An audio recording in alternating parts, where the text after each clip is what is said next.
পোশাক রপ্তানির দিন শেষ, এবার সাইকেল রপ্তানি করে ইউরোপ আমেরিকা কাঁপাচ্ছে বাংলাদেশ। বাংলাদেশের তৈরি পোশাকের সুনাম সমগ্র ইউরোপ এবং আমেরিকা জুড়ে। বাংলাদেশের মোট রপ্তানি আয়ের একটা বৃহৎ অংশই আসে ইউরোপ এবং আমেরিকায় পোশাক রপ্তানি করে। তৈরি পোশাকের পাশাপাশি বাংলাদেশের তৈরি বাইসাইকেলও ধীরে ধীরে জনপ্রিয় হয়ে উঠছে ইউরোপ আমেরিকায়। মূলত দামে কম এবং আন্তর্জাতিক মানের হওয়ায় made in Bangladesh bicycle Europe ও আমেরিকার বাজারে জনপ্রিয় হচ্ছে। গত বেশ কয়েক বছর ধরেই বাংলাদেশের বাইসাইকেল রপ্তানি ইউরোপ ও আমেরিকায় বৃদ্ধি পেয়ে যাচ্ছিল। এবার পোশাক শিল্পের দেখানো পথে হাঁটতে শুরু করেছে বাইসাইকেল শিল্প। ইউরোপ ও আমেরিকার রাস্তায় চলছে মেড ইন বাংলাদেশ লেখা বাইসাইকেল। চট্টগ্রামের দুই প্রতিষ্ঠান আলিটা বাংলাদেশ লিমিটেড ও করভো সাইকেলস লিমিটেড কয়েক ধরনের বাইসাইকেল তৈরি করে রপ্তানি করছে। বিস্তারিত থাকছে আজকের এই ভিডিওতে। বাংলাদেশের রপ্তানি একক পোশাক শিল্প নির্ভর, ফলে পোশাক রপ্তানিতে ভাটা পড়লেই বাংলাদেশের অর্থনীতিতে বিরূপ প্রভাব পড়তে শুরু করে। বাংলাদেশের রপ্তানি খাতকে বৈচিত্র্যময় করতে কাজ করে যাচ্ছে নতুন বাংলাদেশ।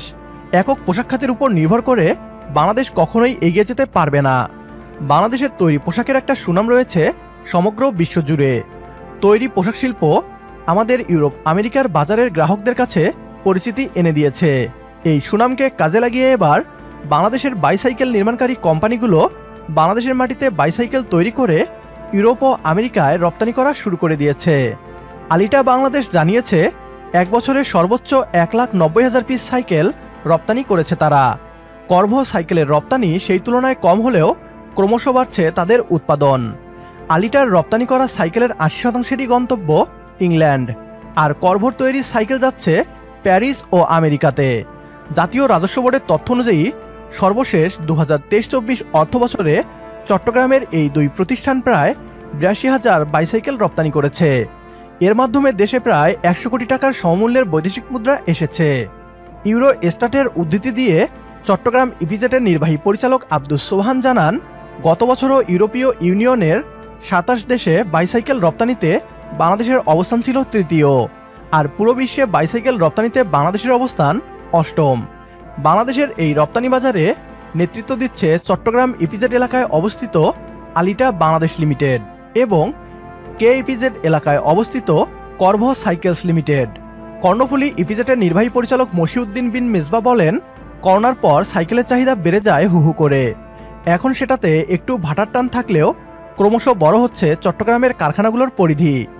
সম্ভাবনাময় এই খাতে যথাযথ মনোযোগ দেওয়া গেলে রপ্তানির পরিমাণ আরও বাড়ানো যাবে।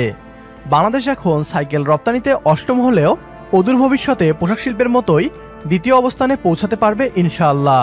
চট্টগ্রামের পাশাপাশি নারায়ণগঞ্জের পানাম নগরীতে 1,90,000 বর্গফুট এলাকা জুড়ে সাইকেল কারখানা গড়ে তুলছে পানাম গ্রুপ।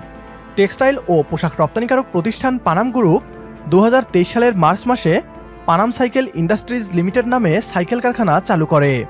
কোম্পানিটি ওই বছরই সাইকেল রপ্তানি শুরু করে। এটিও শতভাগ রপ্তানিমুখী প্রতিষ্ঠান।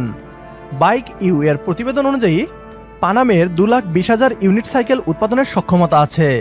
চলতি বছর 1 লাখ ইউনিট সাইকেল রপ্তানির আশা করছে কোম্পানিটি ই বাইকও তৈরি করছে। বাংলাদেশের বাজারের পাশাপাশি সাইকেল রপ্তানি করে থাকে মেঘনা গ্রুপ এবং প্রাণ আরএফএলের সহযোগী প্রতিষ্ঠান রংপুর মেটাল ইন্ডাস্ট্রিজ লিমিটেড। এভাবেই বাংলাদেশের সাইকেল শিল্প এগিয়ে যাক। একক পোশাক রপ্তানি নির্ভরতা থেকে বেরিয়ে বাংলাদেশ আরও একটি নতুন পরিচয় পাবে। আমাদের সাথে একমত হলে কমেন্ট বক্সে ইয়েস লিখে জানিয়ে দিন আমাদের। সেই সাথে ভিডিও শেয়ার করে দেখার সুযোগ করে দিন আপনার বন্ধুদের। আপনার একটি শেয়ারে হয়তো অনেকেই জানবে বাংলাদেশের ইতিবাচক খবরগুলো। পরবর্তী ভিডিও দেখার আমন্ত্রণ জানিয়ে বিদায় নিচ্ছি আজ। আল্লাহ হাফেজ।